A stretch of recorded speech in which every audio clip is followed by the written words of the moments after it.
اعوذ باللہ من الشیطان الرجیم بسم اللہ الرحمن الرحیم۔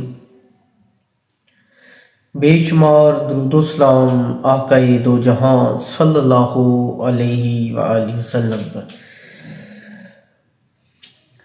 آج ہمارا درس نمبر 9۔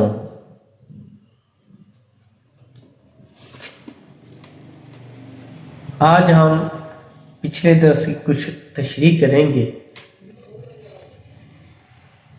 کہ بادشاہ بولا تھا کہ تو میرا مصطفیٰ ہے اور میں عمر کی طرح تیرا خدمت گزار ہوں۔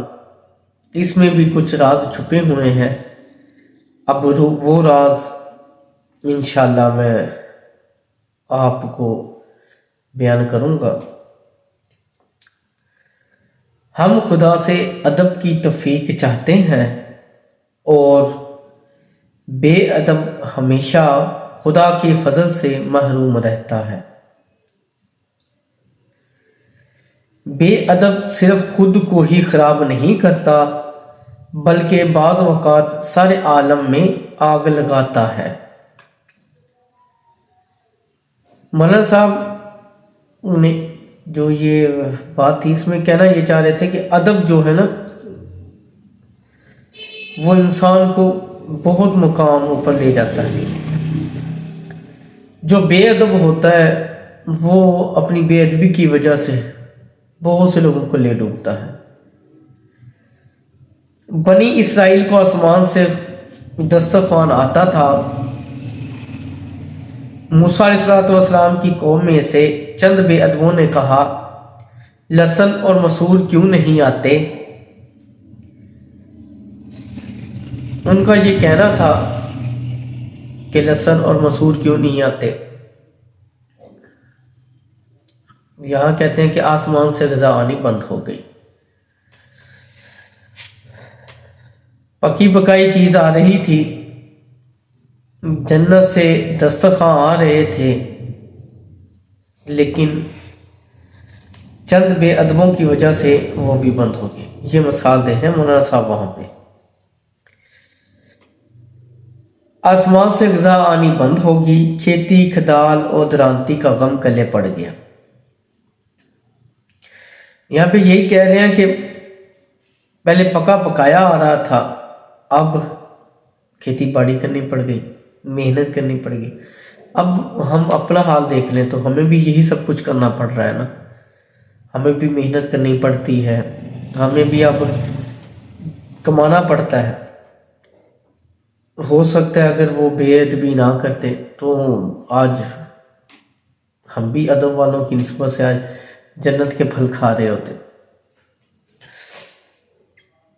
کہتے ہیں پھر حضرت موسیٰ علیہ السلام نے جب سفارش کی تو اللہ نے مال غنیمت بھیجا، پھر گستاخوں نے ادب چھوڑا، فقیروں کی طرح بچا کچا بات کے لیے اٹھا رکھا۔ حضرت موسیٰ علیہ السلام نے انہیں کہا کہ یہ غائب نہیں ہوگا، صبر سے کھاؤ۔ بدگمانی اور لالچ اللہ کی ناشکری ہوتی ہے، ان لالچوں کی ناشکری سے پھر رحمت کا دروازہ بند ہو گیا، من و سلوہ اتنا بند ہو گیا۔ اب کہتے ہیں کہ جب دسترخوان اترنا شروع ہوا تو کئی گستاخوں نے بے ادبی کی، وہ بند ہو گیا۔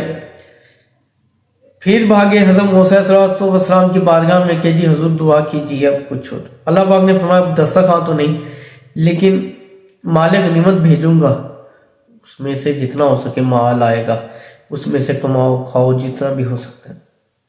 اب لوگوں نے وہ جمع کرنا شروع کر دیا کل کے دن کے لیے۔ حکم یہ تھا کہ جو کچھ ملے آج ہی کھا لو، لیکن وہ بچانا شروع کر دیا نا کل کے لیے، کل پتہ نہیں ملتا ہے کہ نہیں ملتا۔ بے ایمانی کی حالت آ گئی نا، بے یقین ہو گئے، وہ اللہ پر یقین نہ رہا۔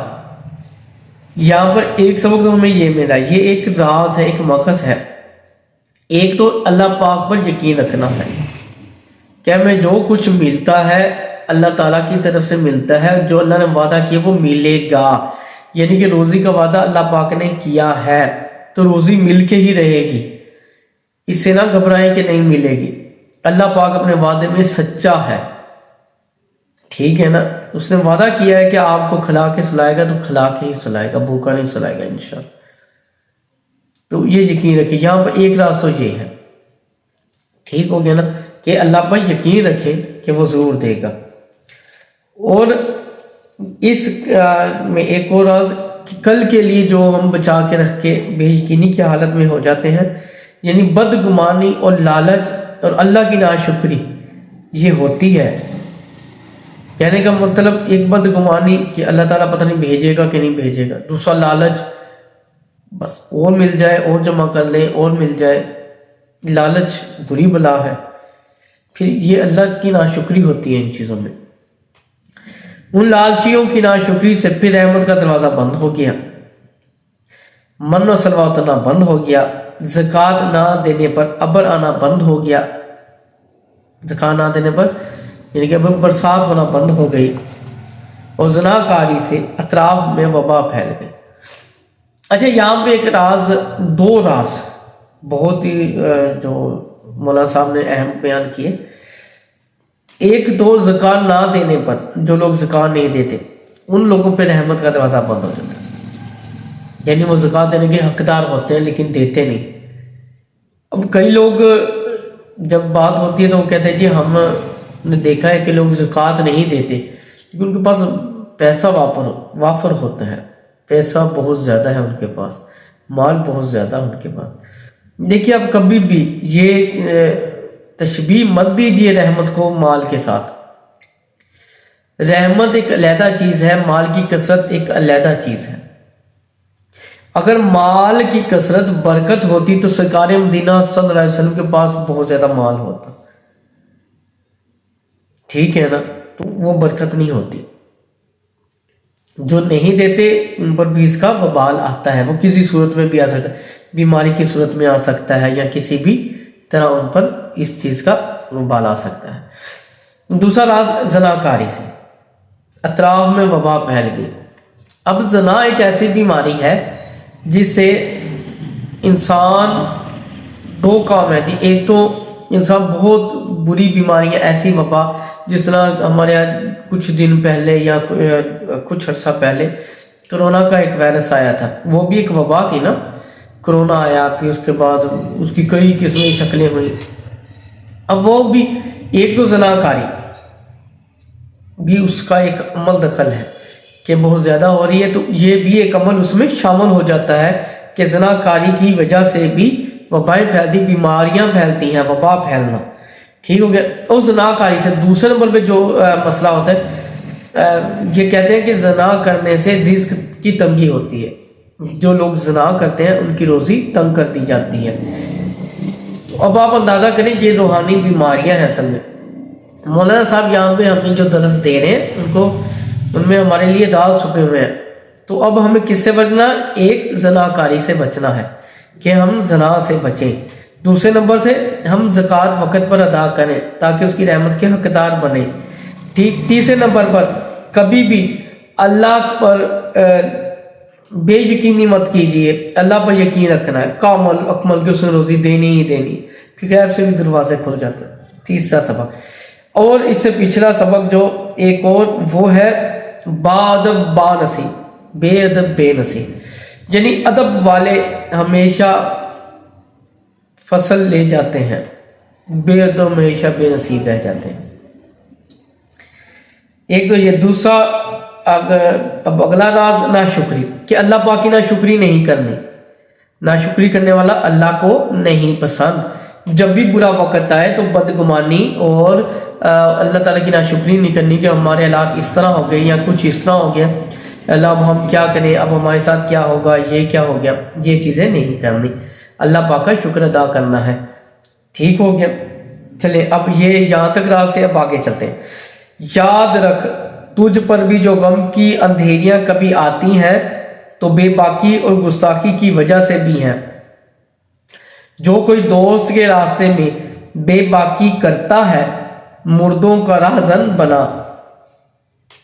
دیکھیے یہاں پہ کہہ رہے ہیں کہ ہم پہ بھی جو اکثر غم، اندھیرے یا مسائل، مصائب جو کچھ بھی آ رہے ہیں وہ بے باکی اور گستاخی کی وجہ سے بھی ہو سکتے ہیں. اسی لیے کہتے ہیں نا کہ ہمیں اپنا محاسبہ کرتے رہنا چاہیے کہ ہم کتنے کھرے ہیں اور کتنے سچے ہیں.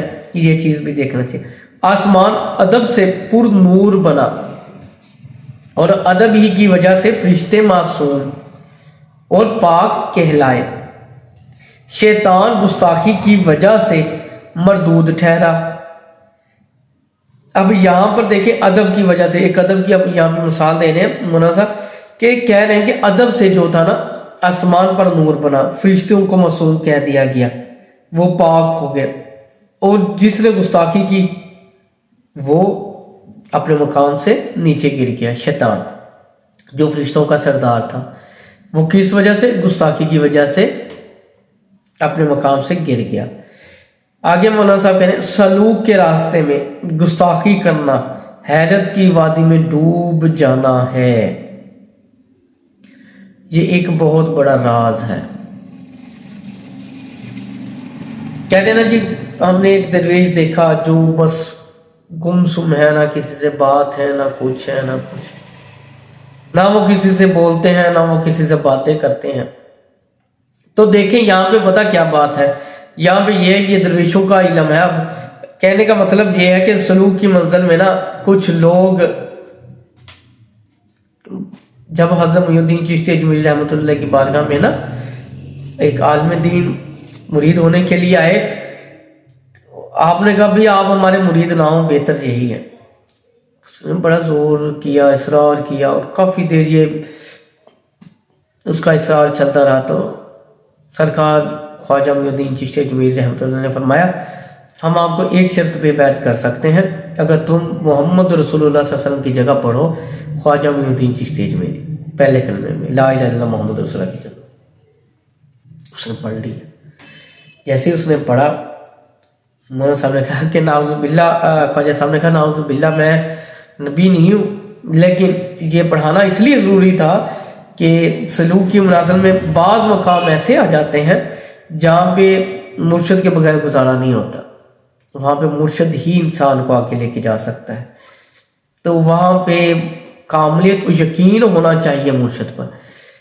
کچھ لوگ وہ جہاں سے درویش بھاگتے ہیں نا، در حقیقت سلوک کے راستے میں گستاخی کرنا، حیرت کی وادی میں ڈوبنا، وہ حیرت میں ڈوب جاتے ہیں، پھر آگے ان کو کچھ نظر نہیں آتا. اس لیے تعلق مرشد ضروری ہے، مرشد کے ساتھ جڑنا لازمی ہے، مرشد کی دل میں محبت لازمی ہے، مرشد کے بغیر رب تک پہنچنا ناممکن ہے. اسی لیے میں آپ کو یہ راز بتا رہا ہوں، یہ بہت بڑا راز تھا. مرشد سے جڑ جائیے.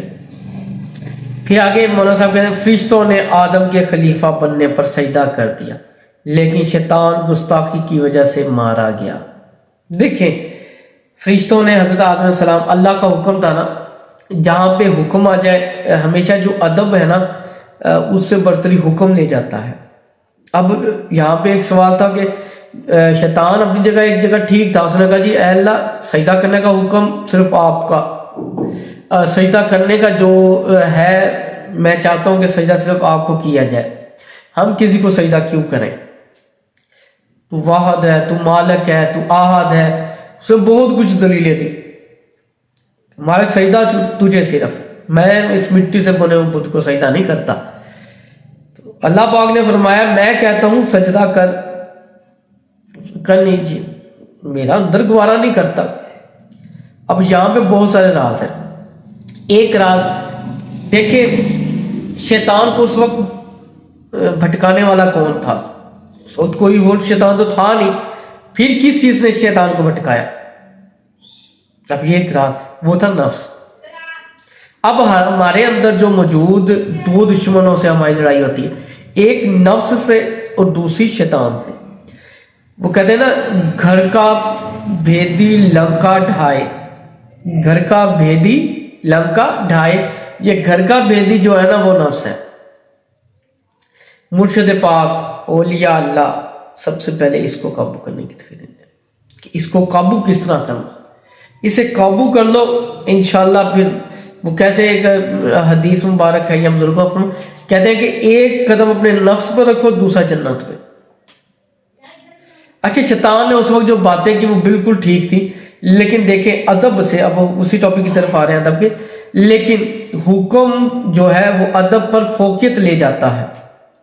ایک بار میں اپنے مرشد کریم کی بارگاہ میں پیش ہوا تو انہوں نے، میں نے کچھ کام کے لیے، کھانے پینے کے لیے کچھ چیزیں تھیں، تو میں نے حضور کی نظر پیش کی کہ آپ کے لیے اب ان کو پکانا ہے اور آپ کو کھلانا ہے. تو میں نہیں بیٹا میں نے نہیں کھانا. میں نے کہا نہیں جی آپ کھائیں گے، اب ہمارے آقا و مولا آئے بیٹھے ہیں تو کس طرح ہو سکتا ہے کہ آپ کھائے بغیر جائے. بیٹا میں نے کہا نہیں کھانا بیٹا، مجھے طلب نہیں، ایک کپ چائے پیوں گا بس. چائے بنوا کے میں نے پیش کی، ادھر سے میں نے نا کھانا بنوانے کے لیے کہہ دیا.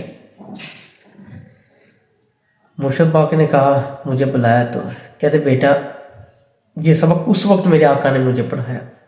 کہا کہ بیٹا حکم ادب پر فوقیت لے جاتا ہے، کوشش کرو جو حکم ملے اس پہ کار بند ہو. الحمدللہ اب تک اس بات کو پلے باندھا. حکم مرشد کا حکم ماننا ہے. اب ہم نے مرشد کے حکم کے بغیر کچھ نہیں. وہاں پہ اب ادب رہے یا نہ رہے، حکم ہم نے ماننا ہے، جو حکم مل جائے. اب یہاں پر جو تھا یہ اب حکم کیا، اب میں نے آپ کو ادب حکم ایک راز میں نے اور کھولا ہے. اگر مرشد آقا یا والدین کا حکم آ جائے تو وہاں پہ ادب ہم موقف کر دیں گے، ادب کی اب وہاں پہ اہمیت نہیں رہے گی، ہم حکم کو مان لیں گے. اب حکم ادب پر فوقیت لے گیا، اب اس بات کو آپ ذہن میں رکھیں گے. لیکن ادروائز ہم ادب کا لازمی کریں گے. ادب ہر جگہ لازمی ہے، ادب کے بغیر کچھ نہیں ملتا. لیکن جہاں حکم مل جائے وہاں پہ ادب ایک سائڈ پہ، پھر حکم کی تعمیل کریں گے. یہ بھی ایک راز آپ پر کھول دیا کہ یہ رائے سلوک کے جو دوست ہیں میرے پیر بھائی جو ہیں، یہ ان کے لیے ہے.